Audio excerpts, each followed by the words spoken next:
Doctor Zakir Naik.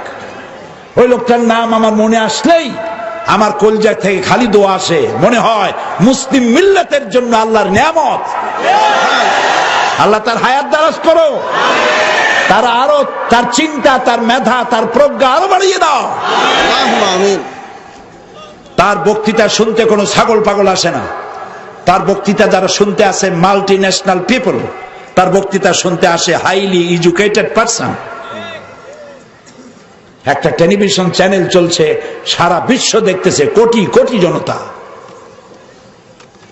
কি সুন্দর করে, তার মাথাটা একটা ব্রেন, তার মাথাটা একটা কম্পিউটার, যে মিরাকেল ম্যান। তাকে প্রশ্ন করা হয়েছে, এক মহিলা প্রশ্ন করছে, আচ্ছা ডক্টর জাকির নায়েক, আপনি তো বলেন দুনিয়ার সব মুসলমান ভাই ভাই, সমস্ত মানুষ আমরা সবাই ভাই ভাই মিলেমিশে থাকি। আপনি খুব ভালো বলেন, সুন্দর বলেন, আপনার কথা শুনতে ইচ্ছে করে। ইসলাম যদি এত উদার হয়, তাহলে আপনাদের মক্কা মদিনায় শুধু আপনারাই যাবেন, আমরা হিন্দুরা বৌদ্ধরা যেতে পারবো না কেন? আমার নিজে এই অনুষ্ঠানটা দেখলাম, প্রশ্নটা শুনে আমি নিজেও চিন্তা করলাম, আমার কাছেও জবাব আছে, কিন্তু উনি কি জবাব দেয় এটা শোনা দরকার। প্রশ্নটা একটু কঠিন না? আপনার মক্কা মদিনা, আপনি এত উদার, এত ভালোবাসা সারা মানুষের জন্য, আপনার মক্কা মদিনা খালি আপনি যাবেন আর কেউ যাইতে পারবে না, এটা কেমন কথা? উনি জবাবে বললেন, বোন আপনার বাড়ি কই? বললো ইন্ডিয়া। জন্মস্থান কোথায়? ইন্ডিয়া। আমার বাড়িও ইন্ডিয়া। ডক্টর জাকির নায়েক বলছেন, আমার বাড়িও ইন্ডিয়ায়, আমার জন্মস্থানও ইন্ডিয়ায়। আচ্ছা বোন, আপনি কি জানেন এই ইন্ডিয়ার ভিতরে এমন এমন জায়গা আছে যেখানে আপনিও প্রবেশ করতে পারবেন না, আমিও ঢুকতে পারবো না? কয় না, এরকম কোন জায়গা থাকতেই পারে না। আমার জন্মস্থান, আমার দেশ, আমি কেন যাইতে পারবো না? অবশ্যই যেতে পারবেন না। এরকম জায়গা আছে, ওইটার নাম ক্যান্টনমেন্ট। এই ক্যান্টনমেন্টে ঢুকতে পারবে ওরা যারা দেশ এবং জাতির জন্য যে কোনো মুহূর্তে জান দিতে পারে, মাল দিতে পারে, রক্ত দিতে পারে, জীবনটা অকাতরে বিলীন করে দিতে পারে। ক্যান্টনমেন্ট ওদের জন্য, তোমার আমার জন্য না। এরপরে ডক্টর জাকির নায়েক বললেন, মক্কা মদিনা ইসলামের একটা ক্যান্টনমেন্ট।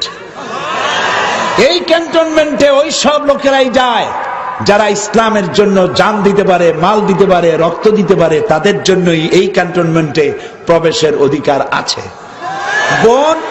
বোন আপনিও যেতে পারবেন। আপনার পাসপোর্টে নতুন একটা ভিসা লাগান, ভিসার নাম লা ইলাহা ইল্লাল্লাহু মুহাম্মাদুর রাসূলুল্লাহ। ভিসাটা লাগান, আগামীকাল রওনা হয়ে চলে যান। কি সুন্দর জবাব! তার বক্তৃতায় কোনো উত্তাপ নাই, গর্জন নাই, হুঙ্কার নাই, মারামারি নাই, মানুষ শুনছে। I am aware of Allama Dilawar Hussain Saidi, Inna Lillahi wa Inna Ilaihi Raji'un, and I got the information a few days earlier that he passed away. May Allah subhanahu wa ta'ala grant him Jannat al-Firdaus. May Allah subhanahu wa ta'ala raise his level to the highest level of Jannah. And I am aware that he was one of the popular dais of Bangladesh, and I'm aware that he was arrested many years ago, and he was first given the verdict of to be hanged, and then later there was protest in which many people died, so they changed the verdict from hanging, giving him punishment of death, to life imprisonment. And there are many people in many parts of the world, unfortunately many Muslim countries, that the religious people are being arrested, for political reasons, and one of them was Allama Dilawar Hussain Saidi. And a couple of weeks earlier, his son had come to meet me. He had come earlier also in Malaysia, but a couple of weeks earlier, he had come to meet me, and he gave the translation of his father that he had done in Bengali, his book. And I told him to convey my salams to him when he meets him. And unfortunately, this happened a few weeks earlier, and we heard that he has expired.